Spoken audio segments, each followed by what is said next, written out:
सवाल नंबर 13, बिंदु -1 3 से इस रेखा पे डाले गए लंब पाद के निर्देशांक चाहिए। बिंदु -1 3 से इस रेखा पे लंब डालना है। मान लो ये रेखा ये है ए बी, इस पे P से, ये जो P है इससे इस पे लंब डालना है, एकदम 90 डिग्री पे लंब डालना है। मान लो लंब वाला बिंदु Q है, इसे लंब पाद बोलेंगे। हमें इसके निर्देशांक पूछे हैं। इसका समीकरण ये दे ही रखा है, 3x - 4y - 16 = 0। ये जो बिंदु है हमें इसके निर्देशांक पूछे हैं। तो यहाँ पे हमें दो चीजें दिख रही है। पहली बात तो ये जो PQ रेखाखंड है वो AB के लंब है, दिख रहा है। और दूसरी बात जो ये Q बिंदु है, ये Q बिंदु AB रेखाखंड पर है। तो यहाँ पे दो चीजें हमें दिखाई दे रही है। एक बार मैं Q के निर्देशांक मान लेता हूं H के, तो पहली बात तो PQ रेखा AB पर लंब है। हमें दो चीजों के मान निकालने हैं, एक तो H का और एक K का। तो हमें यहाँ पे दो समीकरण बनानी पड़ेगी। पहली समीकरण किससे बनेगी? ये जो PQ रेखाखंड है वो AB पर लंब है, तो हम पहले तो PQ की प्रवणता निकालते हैं। PQ की प्रवणता मान लेते हैं M1 है। कैसे निकलेगी? दो बिंदु दिए ना, प्रवणता कैसे निकलेगी?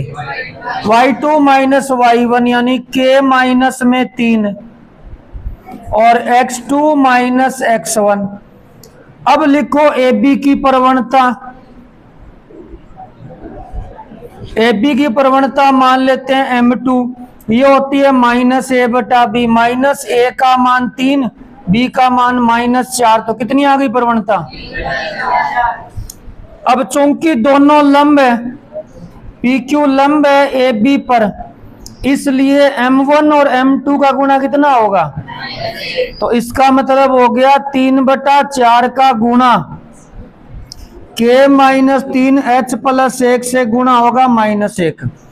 थोड़ा सा इसको सही करते हैं, 3 का ऊपर गुणा 4 का नीचे गुणा, तो ऊपर बन गया 3K - 9, नीचे बन गया 4H + 4 = -1। तिरछा गुणा कर दो तो ये बन जाएगा 3K - 9 बराबर माइनस में 4H और -4 इधर ले आओ।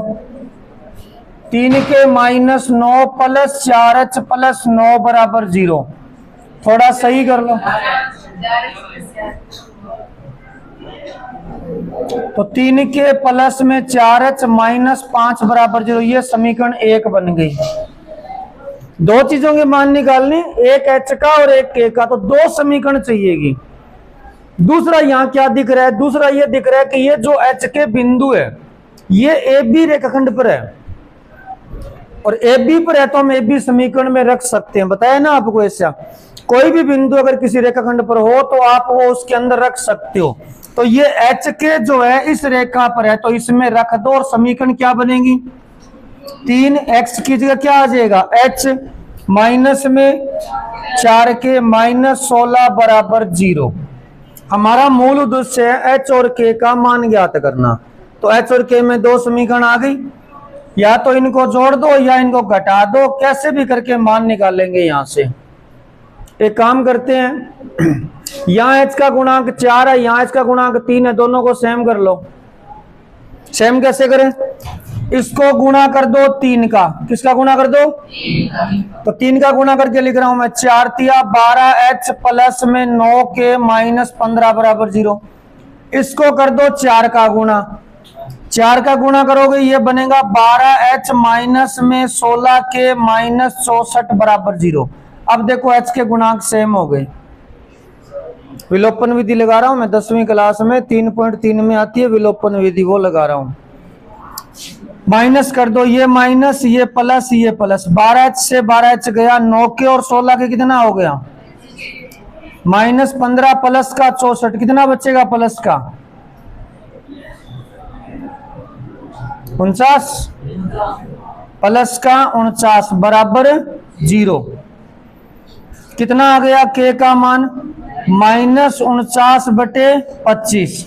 ये के का मान आप किसी भी समीकरण में रख के एच का ज्ञात कर सकते हो। तो इस प्रकार से आपके पास ये बिंदु एच के आ जाएगा। ठीक है।